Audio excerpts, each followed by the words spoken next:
Hello and welcome back to Tips and Time Savers. I'm Danny Rocks, and this is part 2 of my two-part series where I demonstrate Excel's AutoFill tools as well as formulas and functions that we can use to increment, in this case, time. In part 1 of the series, I showed you how we could use Excel's AutoFill tools when we want to quickly fill in a series of day of the week labels or to autofill in actual dates. I also showed you how we can use a wide variety of built-in date functions and formulas when we want to have more control over the increment in a date. In today's lesson, the focus is on time. 6 a.m. entered this way is it's a valid time entry. 9:15 entered this way is a correct time entry that Excel will be able to calculate and use autofill.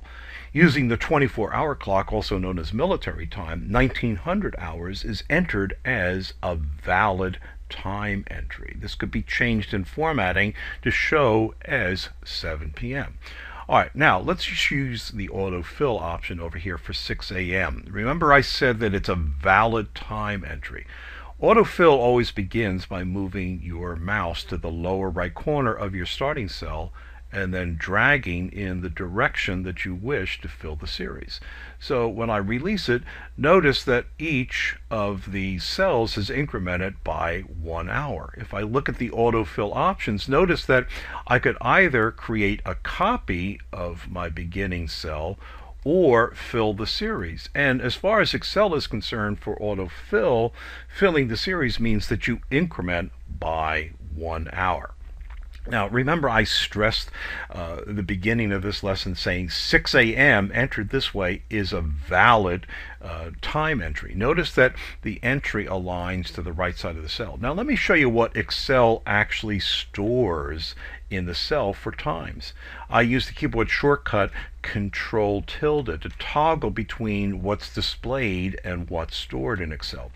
Notice over here in cell A9, 0.5, what's formatted is 12 p.m. Well, this makes sense. There are 24 hours in the day, so at 1200 hours at 12 p.m. at noon, 1/2 of the day has passed. It's elapsed. So 0.5 is the way that Excel stores 12 p.m.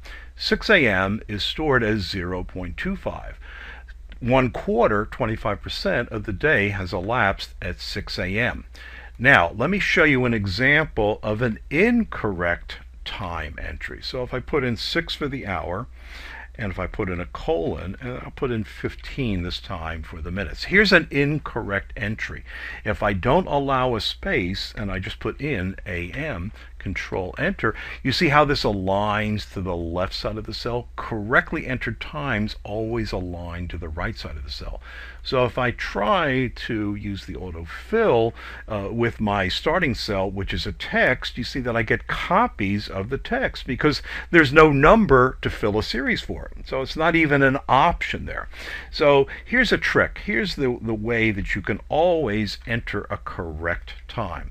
Put your hour in this case let's put in 9, colon, to separate hours from the minutes, I'll put in 50, 9:50. Now here is the trick.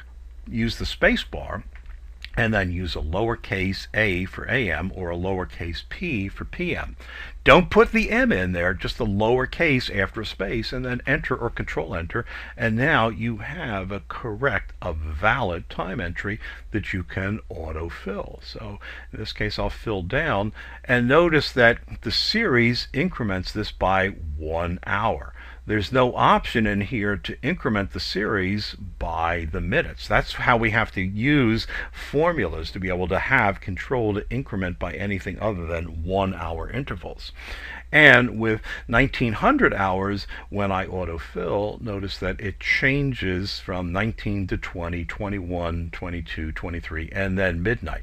Now actually this is going to be midnight of the next day when we use this autofill. Alright, now let me show you how we can use a formula when we want to increment, let's say by 2 hour intervals. Remember that was not an option with autofill. So we need a formula. All formulas begin with equal. So I'm going to use the equal sign. I'm going to point to my starting cell. I want to add 2 hours to my starting cell, so plus 2. Now here's the tricky part. Here is the gotcha step. What we have to do is say, I want to increment it by 2 hours, and in order to do that, I take the 2 hours and multiply by, inside parentheses, 1/24th. Why 1/24th? Remember, there are 24 hours in the day. So inside the parentheses, 1/24th says, all right, that's going to be the number of hours. So 2 is the interval. 2 hours times each hour slice. Click OK. Now, again, remember that Excel stores dates as a serial number. It stores time as a decimal part of 1. So in this case, I'll use the Format Paintbrush in Excel 2007, 2010. If you right mouse click from the mini toolbar, select the Format Paintbrush to change the formatting. So now when I copy this down, you see that my formula is saying I want to increment in 2-hour segments. I say, give me the starting cell or the cell directly above plus 2, which is what I want to increment by. And then inside parentheses, 1/24th is a 1-hour sequence multiplied by 2. All right, now let's come over here for minutes. What we're going to do in this case is we're going to expand our knowledge of 1/24th of a whole is a 1-hour segment divided by 60. Remember, there are 60 minutes in each hour. So now let's build out the formula backing into it. So to edit in the cell, I'll use the keyboard shortcut F2. Function 2 allows in-cell editing. So remember, all formulas, all functions begin with the equal sign. So I'll use the equal sign. I'll point up to the cell directly above. In this case, I want to increment by 15 minutes. So plus 15, because I want to increment it by 15 minutes, multiplied by what's in the parentheses. 1/24th signifies the hour, divided by 60 is the minute. So here is the formula that we write to increment by 15 minutes. And again, this will drive people crazy. Remember, there's a distinction between what's stored and how we can change the formatting for what's displayed.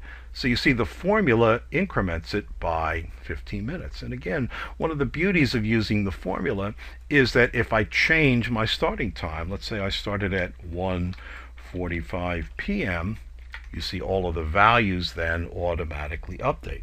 If I wanted to change the interval, let's say I wanted to make this increment by 25 minutes, make one change in one formula, but remember to autofill down to make a copy of that changed formula.